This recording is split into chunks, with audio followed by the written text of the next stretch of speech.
নমস্কার বন্ধুরা, গোপালে হেসেলে আপনাদের সবাইকে স্বাগত। আজকে আমি শীতের নতুন ছোট আলু দিয়ে দারুণ টেস্টি এবং ভিন্ন স্বাদের একটা নিরামিষ আলুর দমের রেসিপি আপনাদের সাথে শেয়ার করছি, যেটা রুটি, পরোটা, লুচির সাথে যেমন খেতে ভালো লাগবে সেরকম ফ্রাইড রাইস, পোলাওয়ের সাথেও কিন্তু দুর্দান্ত লাগবে। তাই চলুন সময় নষ্ট না করে রান্নাটা করে ফেলি। আজকে দুর্দান্ত স্বাদের একটা নিরামিষ সাদা আলুর দম তৈরি করছি। তার জন্য কড়ায় রিফাইন অয়েল দিয়ে দিয়েছি। এর মধ্যে প্রথমে দিয়ে দিলাম অল্প নুন। এর মধ্যে এবার দিয়ে দেব সেদ্ধ করা আলু।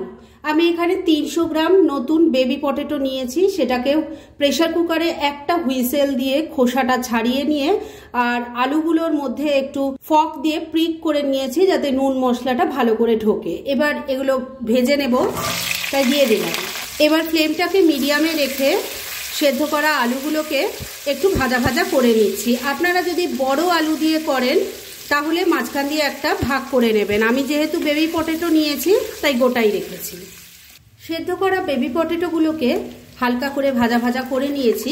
এবার তুলে নিচ্ছি। ভাজা আলুগুলো তুলে রেখে দিয়েছি। এবার কড়ায় যতটুকু তেল আছে তার মধ্যেই বাকি রান্নাটা করব। এর মধ্যে প্রথমেই দিয়ে দিচ্ছি গোটা গরম মশলা, যার মধ্যে আছে 2-3টে এলাচ, 2-3টে লবঙ্গ আর একটা দারচিনি। এর সাথে অল্প একটু হিং দিয়ে দিলাম। এবার ফোড়নটাকে কয়েক সেকেন্ড একটু ভাজা ভাজা করে নিচ্ছি। ফোড়নটা ভাজা ভাজা হয়ে গেছে। এবার এর মধ্যে দিয়ে দিচ্ছি 1 চামচ আদা কাঁচা লঙ্কা বাটা, দিয়ে দিচ্ছি ছোট চামচের 1 চামচ জিরের গুঁড়ো, ছোট চামচের 1 চামচ ধনের গুঁড়ো দিয়ে দিলাম, অল্প নুন দিয়ে দিচ্ছি, অল্প একটু চিনিও দিয়ে দিলাম অল্প গরম মশলার গুঁড়ো, অল্প একটু জল অ্যাড করছি, না হলে মশলাটা কষানো যাবে না। এবার সবকিছু মিশিয়ে মশলাটাকে খুব ভালো করে কষিয়ে নিচ্ছি। ওদিকে মশলাটা কষানো হচ্ছে আর এদিকে আমি এই রান্নার আরেকটা মশলা তৈরি করে নেব। সেজন্য প্লেটের মধ্যে কিছু জিনিস সাজিয়ে নিয়েছি। এখানে আছে 2 চামচ পোস্ত, 12-14টা কাজু বাদাম নিয়েছি আর 1 চামচ আছে এখানে চারমগজ। এই সব কিছু মিশিয়ে নিয়ে প্রথমে শুকনোই গুঁড়ো করে নেব আর তারপরে এর মধ্যে আরো একটা জিনিস পড়বে। মশলাটা দেখুন শুকনোই গুঁড়ো করে নিয়েছি। এবার এর মধ্যে 1/2 কাপ টক দই দিয়ে দিচ্ছি। এর সাথেই দিয়ে দিচ্ছি অল্প একটু জল। এবার এটাকে আবারও বেটে নিয়ে একটা মিহি পেস্ট তৈরি করে নিচ্ছি। মশলাটা দেখুন তৈরি করে নিয়েছি আর এদিকে কড়াইয়ে যে মশলাটা কষানো হচ্ছিল সেটাও সুন্দরভাবে কষানো হয়ে গেছে, ওটা থেকে তেলও ছেড়ে দিয়েছে। এবার তৈরি করে রাখা মশলার পেস্ট এর মধ্যে দিয়ে দিলাম আর এই সময় কিন্তু ফ্লেমটা একদম কমে করে তবেই মশলাটা দেবেন, কেননা টক দই আছে তো। ফ্লেমটা যদি বাড়িয়ে রেখে দেন দইটা কিন্তু কেটে যেতে পারে আর তাহলে রান্নার টেক্সচারটাই নষ্ট হয়ে যাবে, টেস্টও ভালো আসবে না। এবার সবকিছু মিশিয়ে নিয়ে মশলাটাকে আবারও খুব ভালো করে কষিয়ে নিচ্ছি। 2-3 মিনিট সময় নিয়ে মশলাটাকে খুব ভালো করে কষিয়ে নিয়েছি। এবার ভেজে রাখা আলুগুলো দিয়ে দিলাম, মশলার সাথে খুব ভালো করে কষিয়ে নিচ্ছি। বন্ধুরা, আপনারা আমার রেসিপি দেখার সাথে সাথে আমার ফেসবুক পেজ গোপালের হেসেল তাতেও ভিজিট করতে পারেন। ডেসক্রিপশন বক্সে লিংক দেওয়া আছে। 2-3 মিনিট সময় নিয়ে মশলার সাথে আলুটাকে খুব ভালো করে মিশিয়ে কষিয়ে নিয়েছি।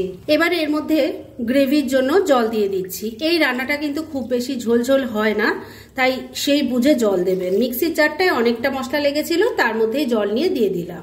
ভালো করে মিশিয়ে নিচ্ছি। রান্না কিন্তু বন্ধুরা এখনো কমপ্লিট হয়নি, কেননা এতক্ষণ যা রান্না হলো সেটা একটা সাধারণ রান্নাই আপনাদের মনে হবে, কিন্তু এর মধ্যে একটা স্পেশাল তড়কা পড়বে যার ফলে এই সাধারণ রান্নার স্বাদ অসাধারণ হয়ে উঠবে। তাই শেষ অবধি একটু সঙ্গে থাকুন। সবকিছু খুব ভালো করে মিশিয়ে নিয়েছি। এবার ফ্লেমটাকে লো আর মিডিয়ামের মাঝামাঝি রেখে ঢাকা দিয়ে 4-5 মিনিট রান্না করে নিচ্ছি। আর এই রান্নাটা যতক্ষণে হচ্ছে ততক্ষণে চলুন এর একটা স্পেশাল তড়কা বানিয়ে ফেলি। এই আলুর দমে তড়কা লাগানোর জন্য একটা প্যান গরম করে নিয়েছি। এবার এর মধ্যে একটু বাটার দিয়ে দিলাম। এবার এই বাটারটা মেল্ট হওয়া পর্যন্ত একটু অপেক্ষা করতে হবে। বাটারটা মেল্ট হয়ে গেছে। এবার এর মধ্যে দিয়ে দিচ্ছি 1 চামচ জুলিয়ান করে কাটা আদা, দিয়ে দিচ্ছি 2টো চেরা কাঁচা লঙ্কা। ফোড়নটাকে একটু ভাজা ভাজা করে নিচ্ছি। এইভাবে রান্না করে বন্ধুরা রুটি, পরোটা, লুচি, ফ্রাইড রাইস, পোলাও যার সাথেই খাবেন খেতে কিন্তু অসাধারণ লাগবে। একবার ট্রাই করুন আর তারপর কেমন লাগলো প্লিজ কমেন্ট করে জানাবেন। মিনিট খানেক সময় নিয়ে ফোড়নটাকে একটু ভাজা ভাজা করে নিয়েছি। এবার এর মধ্যে দিয়ে দিলাম একটু চিলি ফ্লেক্স, 7-8টা গোটা গোলমরিচকে একটু ক্রাশ করে নিয়েছি, সেটা দিয়ে দিলাম। মিশিয়ে নিচ্ছি। এবার এর মধ্যে দিয়ে দিচ্ছি একটু টুকরো করে কাটা ক্যাপসিকাম আর টমেটো। টমেটোগুলো দেখতেই পাচ্ছেন সিডসটা কিন্তু বাদ দিয়ে দিয়েছি, দিয়ে দিলাম। ফ্লেমটাকে লো আর মিডিয়ামের মাঝামাঝি রেখে সবকিছুর সাথে মিশিয়ে নিয়ে একটু নাড়াচাড়া করে নেব। এই সবজিগুলো কিন্তু একটু ক্রাঞ্চি থাকবে, সেইভাবেই কিন্তু হালকা করে শ্যালো ফ্রাই করতে হবে। মিনিট খানিক সময় নিয়ে আবারও রান্নাটা করে নিয়েছি। এবার কিন্তু তরকা এবার একদম রেডি। গ্যাসটা বন্ধ করে দিলাম আর এটা নামিয়ে নিচ্ছি। ওদিকে তরকাটা তৈরি হয়ে গেছে আর এদিকে মিনিট 4 রান্নাটাও করে নিয়েছি। ঢাকা তুললাম। আমি কিন্তু মাঝে 2-3 বার ঢাকা তুলে একটু নাড়াচাড়া করে দিয়েছিলাম আর নুন মিষ্টিটা চেক করে নিয়েছিলাম। এবার তৈরি করে রাখা তরকাটা এর মধ্যে দিয়ে দিচ্ছি। সবকিছুর সাথে খুব ভালো করে মিশিয়ে নিচ্ছি। সবকিছু খুব ভালো করে মেশানো হয়ে গেছে। এবার ফ্লেমটাকে ওই লো আর মিডিয়ামের মাঝামাঝি রেখে আবারও ঢাকা দিয়ে মিনিট 2 রান্না করে নিচ্ছি। মিনিট 2 আবারও রান্নাটা হয়ে গেছে। ঢাকা তুললাম। এবার রান্না কিন্তু একদম শেষের পথে। এইটুকু গ্রেভি থাকতে থাকতে নামাবো, কেননা এটা ঠান্ডা হলে আরো ঘন হয়ে যাবে। শুধু শেষ পর্যায়ে এর মধ্যে দিয়ে দেব একটু ড্রাই রোস্ট করা কাসুরি মেথি। ভালো করে মিশিয়ে নিচ্ছি। কাসুরি মেথি যদি না থাকে বা না দিতে চান তাহলে এখানে ধনেপাতা কুচিও দিতে পারেন।